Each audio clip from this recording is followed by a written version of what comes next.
Dua kelompok massa nyaris bentrok usai terjadinya pengusiran warga yang akan berunjuk rasa di salah satu pabrik di kawasan industri Karawang, Jawa Barat. Diduga unjuk rasa ini dipicu saling klaim atas hak pengelolaan limbah ekonomis dari pabrik yang dijadikan aksi unjuk rasa.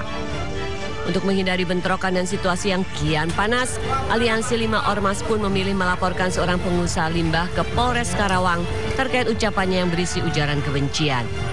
Selain itu, Aliansi Ormas juga menyatakan jika pernyataan pengusaha itu berisi hasutan. Beruntung ketegangan dua kelompok massa bisa diredam setelah pihak kepolisian memediasi dua kelompok ormas yang bertikai. Dari Karawang, Jawa Barat, Rudi Setiawan, iNews melaporkan.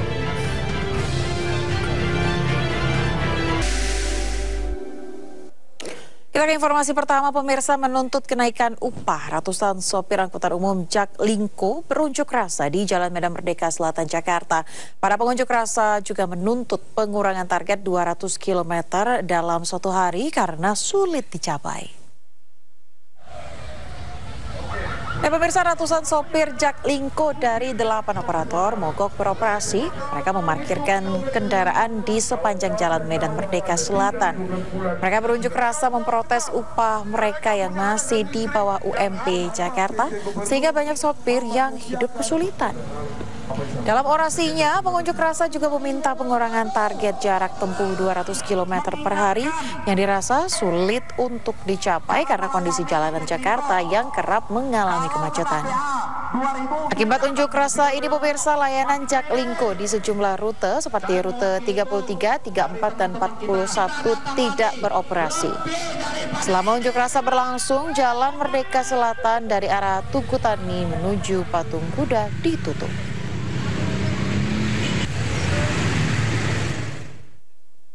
Kita ke informasi lainnya, pemirsa. Massa dari Aliansi Madura Indonesia berunjuk rasa di depan Gedung Pengadilan Negeri Surabaya, Jawa Timur.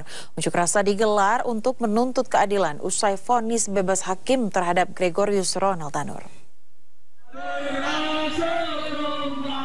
Aksi bakar keranda mewarnai unjuk rasa di depan Gedung Pengadilan Negeri Surabaya. Hal tersebut dilakukan sebagai bentuk matinya hukum di Pengadilan Negeri Surabaya akibat sikap 3 hakim yang dinilai mencederai hukum. Selain itu, pendemo berorasi dan membentangkan berbagai poster termasuk poster Ronald Tanur selaku terdakwa pembunuhan yang divonis bebas oleh 3 hakim Pengadilan Negeri Surabaya dan diketuai Hakim Damani. Dalam unjuk rasa, massa menuntut 3 hakim yang memutus bebas Ronald Tanur dipecat karena dinilai mencederai hukum. Keinginan kami untuk menuntut keadilan seadil-adil mungkin karena si pelaku dari kepolisian di Polrestabes juga menyatakan bahwa itu betul-betul ada penganiayaan sampai terjadi pembunuhan. Tuntutannya kepada hakim apa? Bagaimana? Tuntutannya kepada hakim yang vonis itu apa, Pak? Tuntutan kami. Sebelumnya, pemirsa, karangan bunga kritikan atas vonis bebas Majelis Hakim Pengadilan Negeri Surabaya terhadap Gregorius Ronald Tanur semakin banyak menghiasi depan kantor Pengadilan Negeri Surabaya. Karangan bunga ini pun menjadi tontonan warga yang melintas.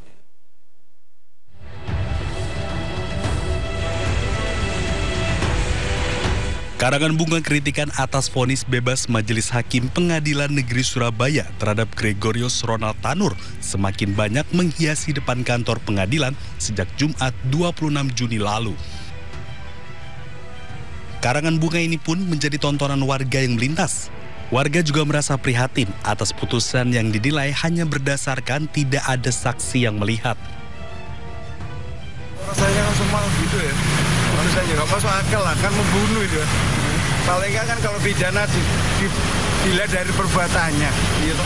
Membunuh orang bukan perbuatannya. Kok bisa bebas ya? Prihatin. Putusan itu dirasa tidak adil karena mungkin biasanya bersifat baca karena salah satunya putusan itu kan hanya didasarkan tidak ada saksi. Itu yang saya dengar itu. Jadi itu mungkin ini juga memang tidak bisa mempengaruhi putusan, tetapi setidaknya bahwa masyarakat itu peduli tentang hukum. Bagi masyarakat, kritikan berupa karangan bunga yang dikirimkan ke kantor Pengadilan Negeri Surabaya ini sebagai bentuk kepedulian masyarakat terhadap hukum di Indonesia. Dari Surabaya, Jawa Timur, Hari Tambayong, iNews melaporkan. Putusan bebas terdakwa pembunuhan Gregorius Ronald Tanur oleh Hakim Pengadilan Negeri Surabaya mendapat sorotan tajam publik. Ungkapan kecewa kepada majelis hakim ditunjukkan elemen masyarakat dengan mengirim karangan bunga ke gedung PN Surabaya.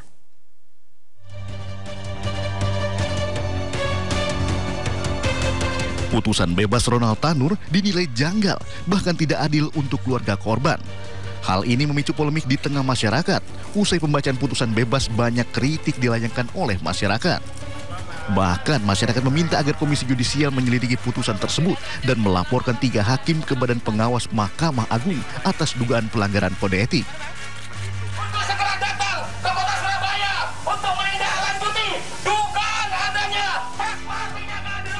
Setelah menjadi polemik, sejumlah elemen masyarakat menggelar aksi tabur bunga di depan kantor Pengadilan Negeri Surabaya.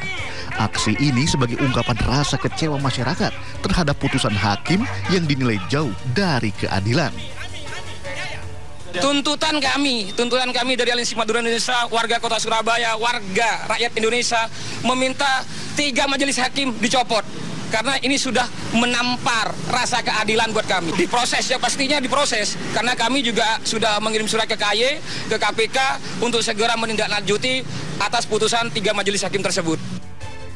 Sementara itu 3 hakim yang menjatuhkan vonis bebas kepada Gregorius Ronald Tanur, terdakwa kasus pembunuhan terhadap kekasihnya Dini Sera Afriyanti, Jumat kemarin mendatangi kantor Pengadilan Tinggi Jawa Timur. Namun Erin Tua Damanik selaku hakim ketua mengaku kedatangannya ke Pengadilan Tinggi Jawa Timur hanya untuk silaturahmi, bukan untuk pemeriksaan. Jangan saya yang jawab, Humas. Oh gitu. Ya, jangan saya, nanti saya nggak objektif dong. Oh, siap. Humas ya, di Humas. Kami belum bisa memeriksa, ya, belum bisa memeriksa. Karena memang kan harus ada ini ya, penugasan untuk meriksa dari mana pun. Kami tidak periksa. Kalau toh hakim pengadilan negeri datang ke pengadilan tinggi adalah sudah biasa. Hingga kini kritikan terhadap Pengadilan Negeri Surabaya terus bergulir. Warga berharap ada keadilan dalam hukum di Indonesia. Tim Liputan iNews melaporkan. Demi saweran, seorang ibu rumah tangga pemirsa nekat melakukan aksi pornografi melalui live streaming di Sukabumi, Jawa Barat.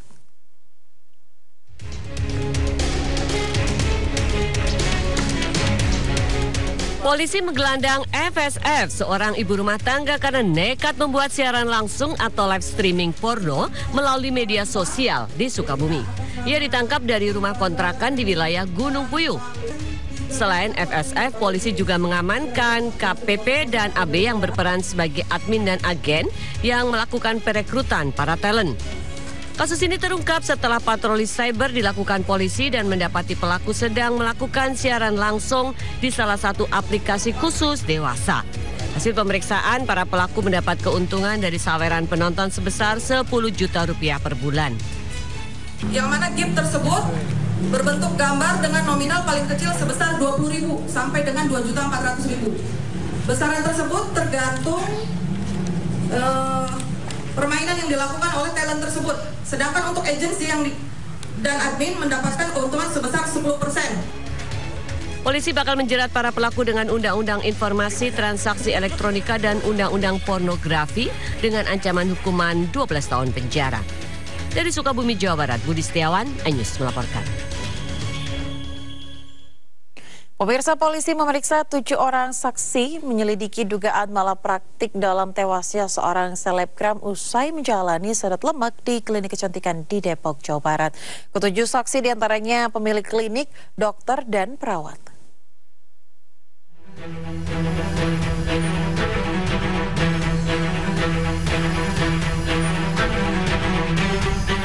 Pasca meninggalnya Ella Nadasari, selebgram asal Medan, Sumatera Utara, usai menjalani prosedur sedot lemak di klinik kecantikan BSG di Depok, Jawa Barat, polisi menyelidiki dugaan malapraktek. Sebelum meninggal, korban melakukan tindakan sedot lemak di lengan kanan dan kiri.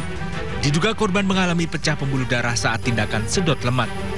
7 orang berstatus saksi dari pihak klinik diperiksa secara maraton selama 10 jam di Mapolres Depok. Para saksi yang diperiksa mulai dari pemilik klinik hingga dokter serta perawat yang melakukan tindakan.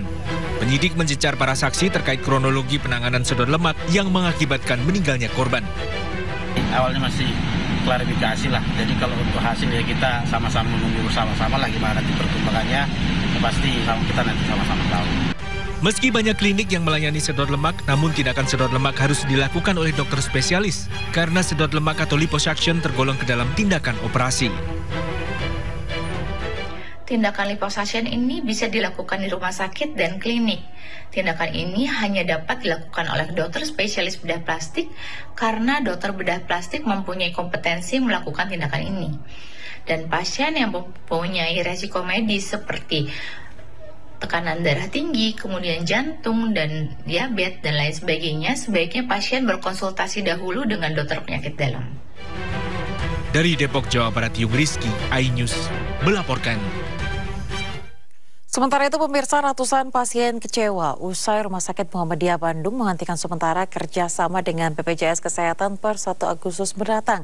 Manajemen rumah sakit meminta pasien mencari RS rujukan BPJS lainnya.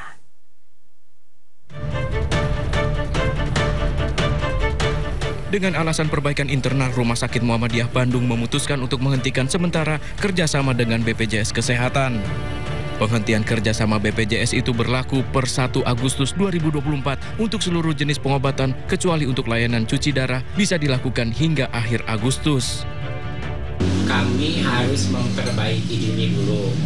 Kami lebih fokus saat ini untuk introspeksi, untuk memperbaiki rumah sakit ini lebih baik lagi. Usai penghentian kerjasama dengan BPJS Kesehatan, nantinya ratusan pasien diminta datang ke rumah sakit rujukan BPJS lainnya.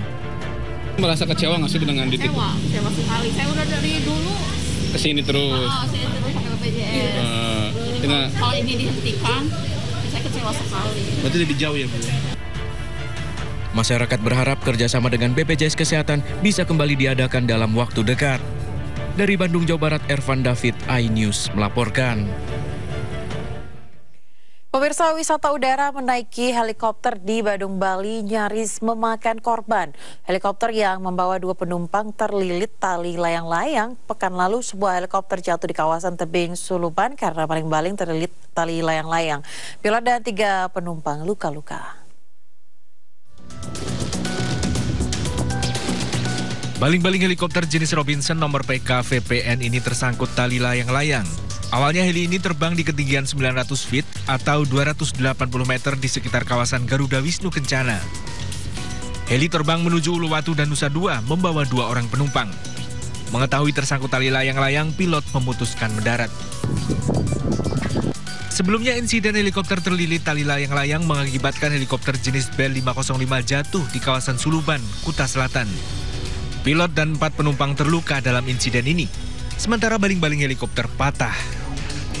Meski sudah terjadi 3 kali insiden helikopter tersangkut tali layang-layang, namun pihak otoritas Bandara Wilayah 4 Bali masih memberikan izin kepada operator wisata udara menggunakan helikopter.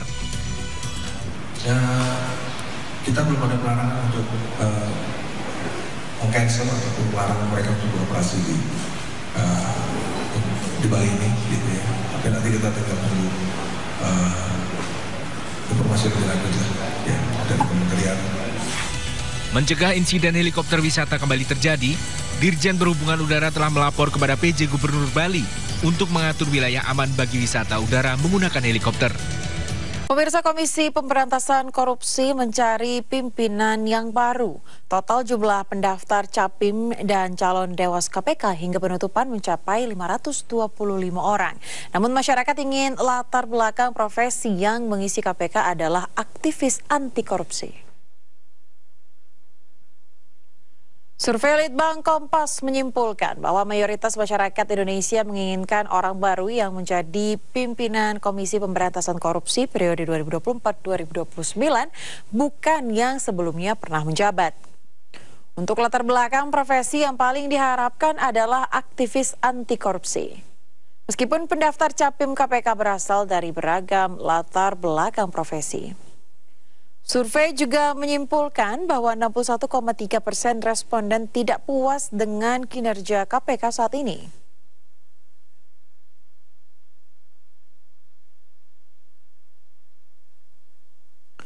Sementara itu pemirsa, mantan komisioner KPU RI Wahyu Setiawan kembali dipanggil penyidik KPK terkait kasus dugaan suap yang melibatkan buronan Harun Masiku. Dalam upaya pencarian Harun Masiku, lembaga anti rasuah ini juga telah memeriksa Sekjen PDIP Hasto Kristianto dan juga stafnya Kusnadi.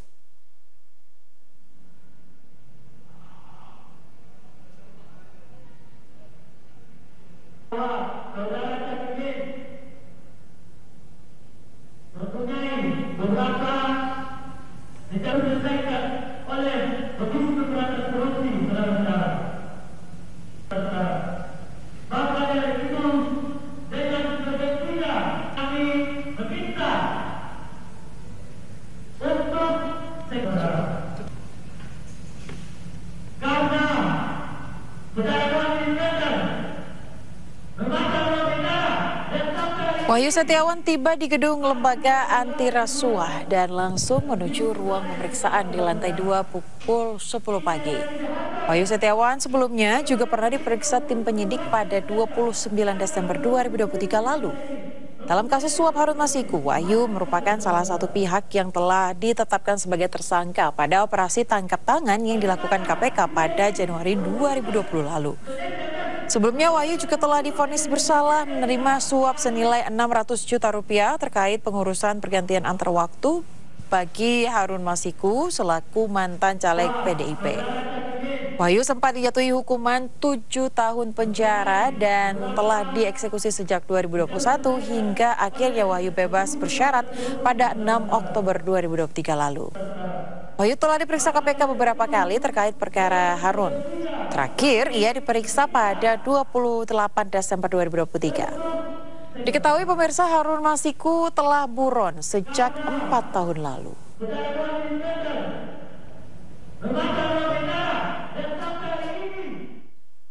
Kita ke informasi lainnya pemirsa, Kepala Badan Perlindungan Pekerja Migran Indonesia BP2MI Beni Ramdhani diperiksa 7 jam oleh tim penyidik Bareskrim Mabes Polri. Beni dicecar soal pernyataannya yang mengungkapkan inisial T sebagai dalang judi online di tanah air.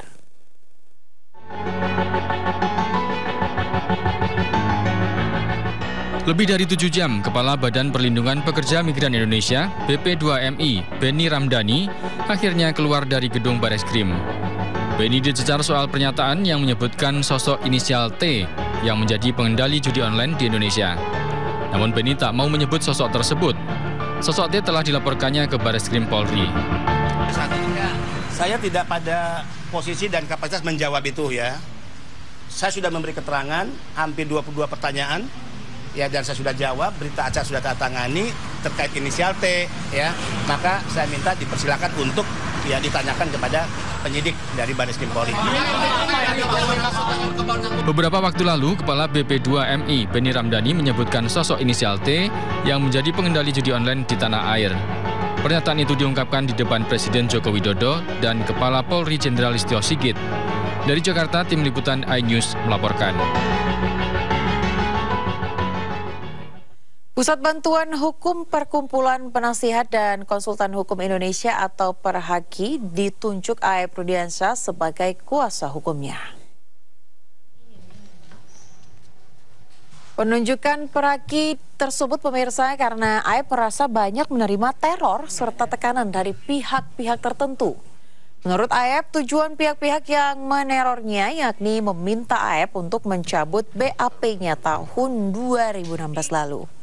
Sementara itu, Aep sendiri yakin bahwa keterangannya tahun 2016 tersebut adalah fakta yang ia ketahui. Elsa Syarif juga menyebutkan bahwa ayah Aep juga menerima berbagai macam teror serta tekanan dari oknum yang tidak bertanggung jawab. Sementara terkait pemberitaan soal Aep di media sosial, pihak Perhaki sudah melayangkan somasi untuk beberapa akun media sosial tersebut. Aep telah mendapatkan tekanan-tekanan dan menimbulkan ketakutan dari pemberitaan negatif dan sudah dilaporkan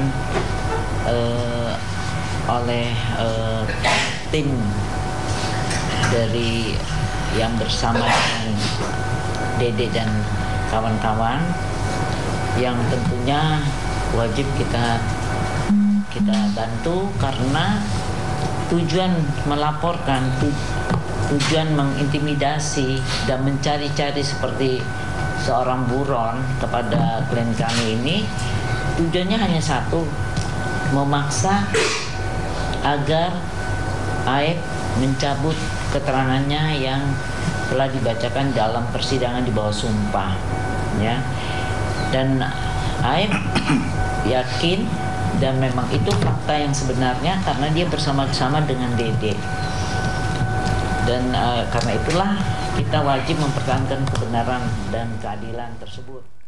Rasman Nasution pemirsa menanggapi soal kusutnya kasus pembunuhan Vina dan Eki di Cirebon, Jawa Barat. Rasman meyakini kematian Eki dan Vina ini memang pembunuhan, bukan kecelakaan tunggal. Jika jaksa Rasman menambahkan dirinya beserta tim hadir dalam kasus pembunuhan Vina dan Eki untuk membantu polisi dalam pengungkapan kasus ini sebenar-benarnya. Dalam keterangannya kepada media, Rasman juga menghadirkan Suroto, saksi yang dianggap paling benar keterangannya.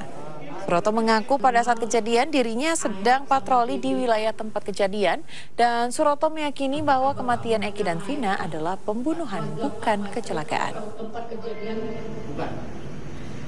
Hasil koordinasi saya dan konsultasi saya dan komunikasi saya dengan Pak Suroto, kami berkeyakinan bahwa almarhumah Vina dan almarhum Eki dibunuh dan diperkosa. Ini keyakinan kami. Tentu landasan hukumnya adalah presumption of innocence. Maka menjadi heran bagi saya kalau ada seorang pengacara yang sekarang misalnya sedang mengajukan PK terhadap Saka Tatal di PN Cirebon. Saya heran, kok ada ya pengacara yang masih mengatakan bahwa Peggy dibebaskan karena dia bukan pelaku pembunuhan. Apakah karena itu kena setir motor atau apa, saya sendiri juga tahu. Tapi inisiatif saya yang udah pernah saya tolong kurang lebih 8 atau 50-an orang yang saya tolong, sedikit banyak saya tahu lah itu kecelakaan atau apa, saya tahu. Tapi saya pribadi untuk menjelaskan ini, kedua korban ini bukanlah kecelakaan. Pasti ada yang membunuhnya atau dalam apa, berita-berita kayak gini kan udah tahu semua, dan pelakunya juga belum tahu siapanya, tapi mohon ini pasti bukan kecelakaan. Sementara itu pemirsa, sidang peninjauan kembali Saka Tatal kembali digelar di Pengadilan Negeri Cirebon, Jawa Barat. Sidang hari ini menghadirkan 8 saksi fakta. 8 saksi yang dihadirkan dalam sidang ketiga untuk PK Saka Tatal, yakni Liga Akbar, 2 teman mendiang Vina, Mega dan Widi, kakak dari Saka Tatal, Jaka, adik Saka Tatal, kemudian Selis dan sepupu Saka Tatal Renaldi. 2 saksi lainnya adalah pengacara Jogi Nenggolan dan Mukhtar Effendi. Pada sidang sebelumnya, jaksa menolak 10 novum atau bukti baru yang dihadirkan tim kuasa hukum Saka Tatal. Terima kasih atas kesempatan yang telah diberikan. Pemirsa, kesaksian lainnya diberikan oleh sepupu Saka Tatal Renaldi. Tangis haru pun mewarnai ruang sidang saat Renaldi menceritakan penyaksian yang dilakukan penyidik kepada dirinya dan Saka Tatal. Kamu pernah melihat Saka Tatal waktu dipukul? Iya. Di berapa kali Saka Tatal mengalami penyiksaan? Banyak, sama, banyak. Apa yang disampaikan? Dampak dari pemukulan itu harus mengakui atau apa? Harus mengakui, Pak. Padahal itu nggak tahu. Eka Sandi dipukul juga? Dipukul. Kan sampai remek, Pak, sampai jual jalan aja nggak bisa aja, Pak. Sampai mau masuk ke penjara aja kan sampai pada ngesot, Pak, itu tuh. Udah darah semua, Pak. Udah nggak pada gimana ya, pada nggak kuat lah. Kayak udah binatang bisa tuh, saya tuh udah nyampe sana tuh, Pak.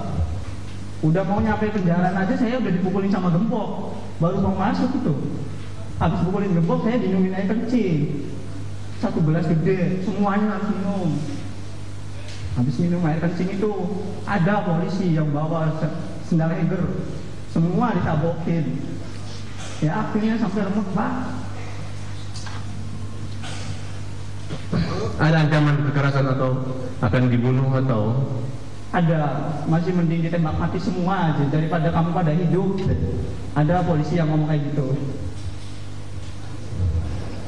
Siapa yang paling jahat? Ya itu namanya, ada namanya kenal saya, orang 2 itu Pak. Namanya Aris Papua sama Gugun. Aris Papua sama Gugun itu paling kejam, itu yang ngebalsem saya, itu yang ngedrum saya Pak. Itu orangnya. Akhirnya saya tuh masuk penjara itu sampai kayak di neraka Pak. Saya udah ngerasain kayak di neraka 1. Bener-bener sampai gak bisa pulang tuh, bener-bener sama penjara itu jam 4:30. Saya mau pulang aja, keluar dari kali udah ngesot Pak. Sampai saya jalan ke atas gua itu ada yang nanya, maling apa itu? Orang pada ngomong itu maling. Wah, saya bukan maling, itu positif Pak. Bukan maling, bukan apa, tapi saya disuruh maling. Akhirnya 1 bulan saya baru bisa jalan, bisa makan Pak. Semuanya Pak, beralami semua. Apalagi di dalam, saya tidak ada fotonya, di dalam ada fotonya. Dibilangnya hoax, saya yang ngerasain sendiri, sakit Pak. Dulu saya pakai Pak. Sementara itu, Liga Akbar pemirsa salah satu saksi yang mencabut BAP kasus Vina pada 2016 silam menjelaskan fakta yang sebenarnya terjadi. Di depan majelis hakim, Liga mengaku dipaksa oleh pihak penyidik untuk mengatakan dirinya berada di lokasi kejadian. Saudara Liga Akbar, itu dalam sehat? Sehat Pak. Oh iya.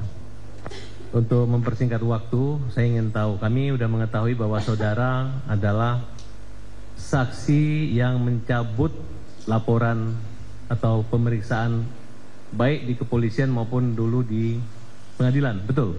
Betul Pak. Tanggal berapa saudara mencabut laporan itu yang secara resmi di kepolisian? Oh, tanggalnya saya lupa Pak. Tapi saudara tuangkan dalam bentuk BAP? Sudah. Dalam bentuk BAP ya? Iya, sudah Pak. Ini adalah satu kesempatan yang diberikan untuk mencabut keterangan di pengadilan dulu melalui forum resmi ini pengadilan. Jadi kalau kemarin kami masih menganggap hanya wacana saja, tapi hari ini untuk mendengar kesaksian saudara Liga Akbar, kami ingin saudara lebih fokus dan tidak berubah-ubah ya? Iya Pak. Baik. Saudara Liga Akbar, apa yang saudara ketahui tentang kasus tersebut sebelum saudara mencabut laporan? Mulai dari tanggal 27 malam jam 22 yang saudara ketahui. Dan saudara di mana saat itu? Yang saya ketahui itu adalah kecelakaan Pak. Dan saya waktu tanggal 27 malam itu saya ada di warung SMA 4. Jam berapa saudara di warung? Dalam sidang hari ini pemirsa, perdebatan terjadi antara saksi Yogi Nainggolan yang juga kuasa hukum 5 terpidana dengan pihak termohon. Ada di lokasi kejadian? Saya? Iya. Pertanyaannya sangat nggak nyambung nih. Enggak, ini saya bertanya karena yang mulia tidak. Pertanyaan saya iya apa tidak Pak? Jangan gitu dong bertanya. Izin yang mulia. Izin bertanya. Majelis karena beliau saksi. Saya lawyer kan. Izin yang mulia. Yang kita tanyakan kepada yang mulia. Siap. Tadi sudah dijelaskan oleh saksi bahwa ia adalah lawyer dari terdakwa yang dewasa ya. Baik. Dewasa. Yang 5 orang. Ya. Berarti beliau tidak pernah ya Bu di sana? Ya. Jangan gitu pertanyaannya dong. Saya tidak dibatasi untuk bertanya yang mulia, kecuali yang mulia membatasi. Izin yang mulia. Bentar, saya tanyakan. Saya yang bertanya ya. Yang mulia yang bertanya. Saya yang bertanya. Bentar, saya yang bertanya. Ya. Jadi Bapak ada tidak di lokasi, gitu aja. Kalau bilang tidak, itu kan yang dibutuhkan oleh si termohon. Ya. Karena lawyer kan? Nah, itu. Berarti tidak ada yang mulia? Tidak. Siap. Nah, itu ya. Untuk itu kami minta untuk dicatat di dalam persidangan bahwa keterangan beliau ini sebagai testimoni de audito Bu. Jadi tidak pernah. Silahkan saudara bertanya. Hak saudara untuk bertanya bukan untuk menyimpulkan. Sementara saya cukup Bu. Ya, ini ditambahi oleh sudah dicatat dalam berita acara. Rekan Jadi saya. Sebentar, dengarkan dulu. Dengar sebentar. Hei, sebentar. Kuasa pemohon tadi sudah ditunjukkan juru bicaranya siapa. Kemudian tadi sudah dari majelis juga sudah menerangkan bahwa dari termohon hanya punya hak untuk bertanya, tidak untuk menyimpulkan. Apapun yang disampaikan oleh termohon, tadi ada keberatan dari termohon, tetap akan dicatat dalam berita acara, gitu ya. Jadi biarkan, terserah. Tapi kami akan melihat nanti, akan tetap dicatat dalam berita acara. Gitu ya. Tapi izin yang mulia. Kan apa yang dikatakan oleh rekan jaksa ini kan saya mengatakan testimoni itu. Iya, sebentar. Tadi sudah kami catat dan sudah kami tegaskan bahwa memang Bapak ada lawyernya. Betul. Bukan berarti Bapak ada di situ, kan seperti itu. Ya, sudah ya cukup. Tapi pernyataan testimoni itu dicabut dulu. Sudah catat dalam berita acara. Cabut dulu, bro. Cabut dulu. Anda ngerti nanti akan mempertimbangkan adalah Mahkamah Agung. Semua yang terjadi dalam persidangan tetap akan catat dalam saya ini dosen, ya, silakan, ya. Dosen. Kalau saya mendengar seperti itu rasanya miris nih kan ya. Kita beralih ke informasi lainnya, pemirsa. Mantan Gubernur DKI Jakarta Anies Rashid Baswedan menanggapi isu soal dirinya akan dipasangkan dengan Ahok oleh PDIP pada Pilkada DKI 2024 mendatang. Meski sejauh ini telah menjalani komunikasi dengan Ahok lewat pesan singkat, namun Anies mengaku akan bergerak sesuai konstitusi.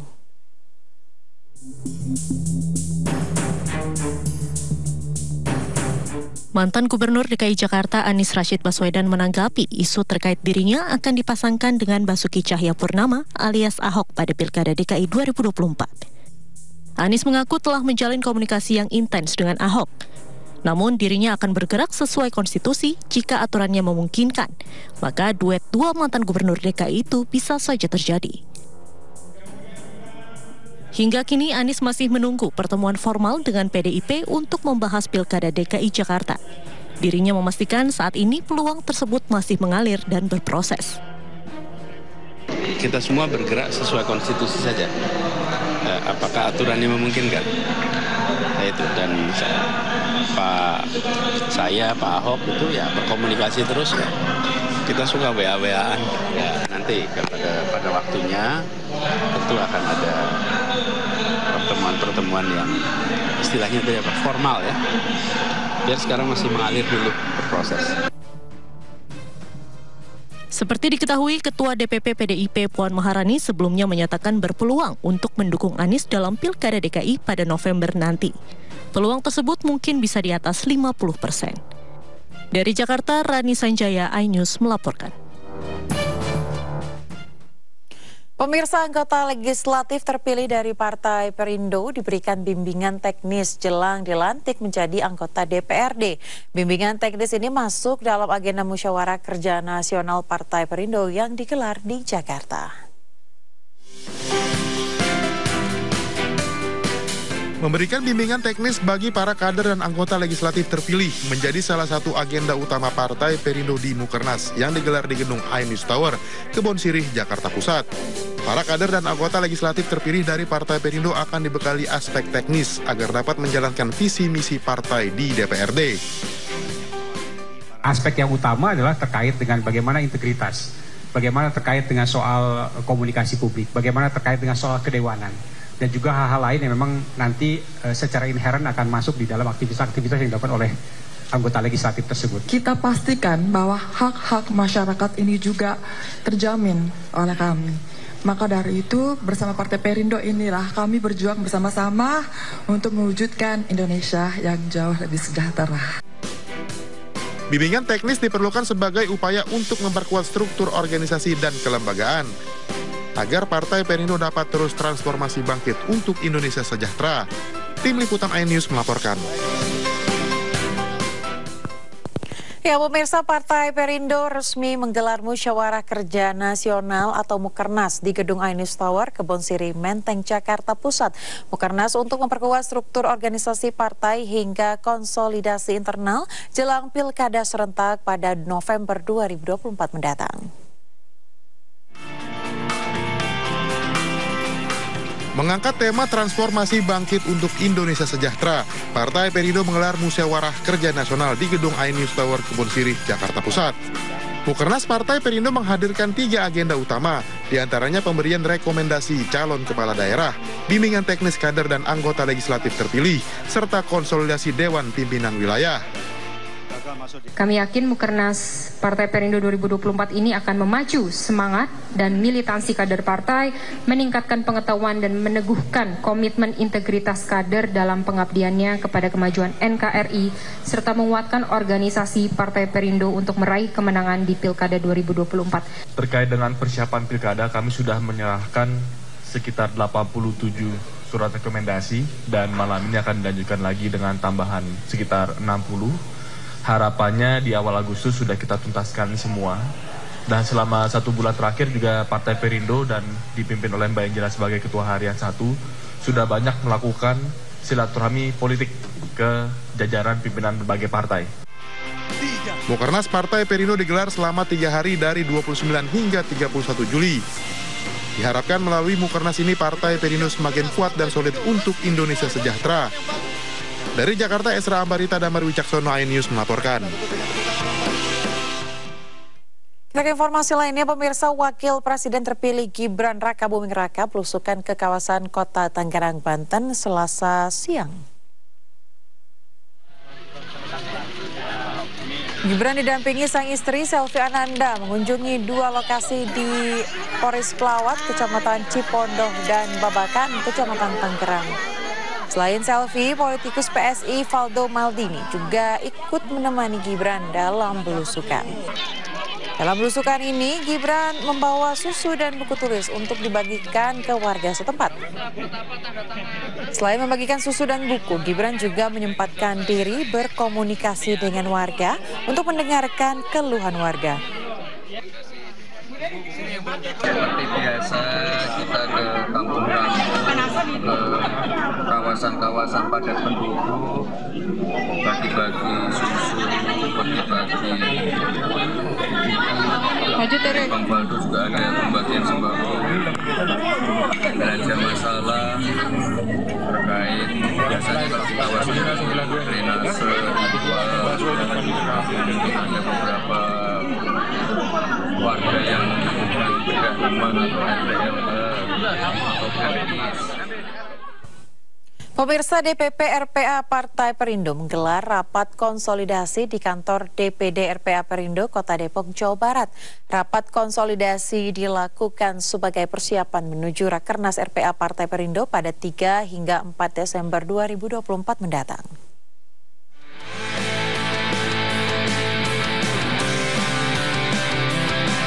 Ketua Umum DPP RPA Perindo Jenny Latumahina memimpin langsung rapat konsolidasi yang digelar di kantor DPD RPA Perindo Kota Depok, Jawa Barat. Rapat konsolidasi membahas persiapan menuju Rakernas RPA Perindo, serta penanganan kasus kekerasan perempuan dan anak yang sedang diperjuangkan di Kota Depok. Ini merupakan ungkapan terima kasih DPP RPA Perindo terhadap dedikasi daripada teman-teman pengurus RPA Perindo Depok yang tanpa pamrih membesarkan RPA di Depok dalam penanganan kasus, karena kami juga sedang menangani kasus kekerasan yang terjadi di Depok. Kami sebagai DPD dari Kota Depok berharap ya nanti di acara Rakernas nanti di tanggal 3 dan 4 Desember ini boleh benar-benar apa yang menjadi visi misi dan juga program-program dari RPA ini benar-benar bisa berjalan dengan baik dan bisa dirasakan oleh masyarakat. RPA Perindo juga memantapkan posisinya sebagai garda terdepan dalam memberikan pendampingan dan perlindungan hukum terhadap anak dan perempuan secara gratis. Dari Depok, Jawa Barat, Iyung Rizky, iNews melaporkan.